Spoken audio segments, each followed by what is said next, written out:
It is safe to say at this point that social media has raised a whole bunch of able bodies that can do the work, that can get off their own ass and put in the effort and put in the time to make a way for themselves without begging, without pleading with, an audience on social media to fund their lifestyle. Social media has raised able bodies to go on the internet, manipulate people, and e-beg. And this is no shade or an attack on anybody that's legitimately going through the struggle right now. And I'm talking about the ones that are faking the funk. They go on their shorts, their community posts, they show them living up their life, buying expensive stuff, buying jewelry, buying nice clothes, buying expensive gadgets, technology, everything, going on vacations, but yet they go on their YouTube channel only to beg you guys to donate to their Cash App and to help fund their lifestyle. It's pathetic. It's weak. I don't care if you're a man or a woman. That shit gotta stop. Because the problem that I have is these people are able bodies. A body that is able to do what? To work for their own. Work to pave a way for themselves and pay for their own stuff. Instead of trying to manipulate or using these big, grandiose words to hook people in and manipulate their emotions to pour into you, to pay your way. And to me, that's foul. That's foul play. I'm going to be one of the majority of people on YouTube to call out the nonsense, the fake struggle agenda. And it's been taking shape for quite a while now. And really, it all started with Dodash. Then it continued with Dante London.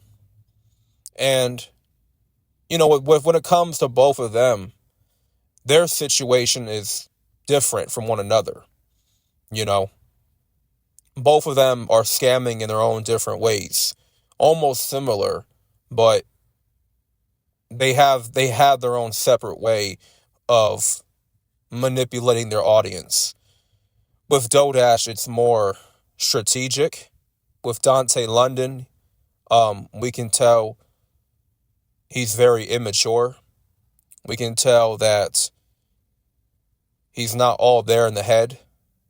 And he seems to be going to these interviews, these job interviews, and taking his phone with him to record the interview. Showing off, okay, I'm going to be working here. I'm going to be working there, this and that. It's like, why do you got to tell people where you're working at? It's like, what's the point of doing all this content based off you telling the audience where you're working at? Like, I don't see the point in doing that. It's stupid.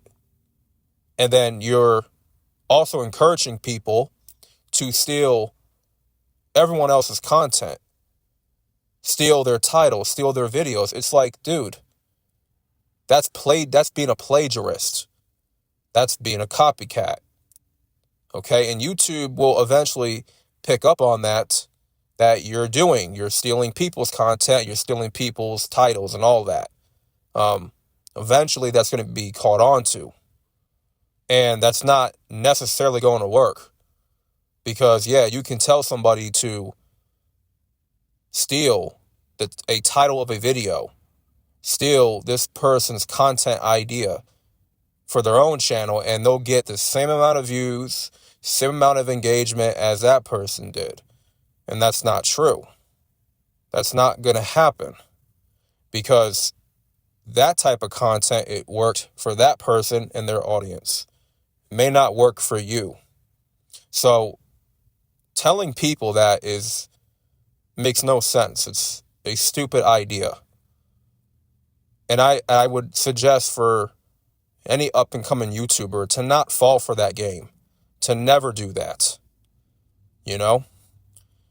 But I just have to call out the nonsense with these e-beggars, the fake struggle content, and people that don't want to make a way for themselves and want to be lazy and want to make up excuses, and they expect a whole bunch of handouts.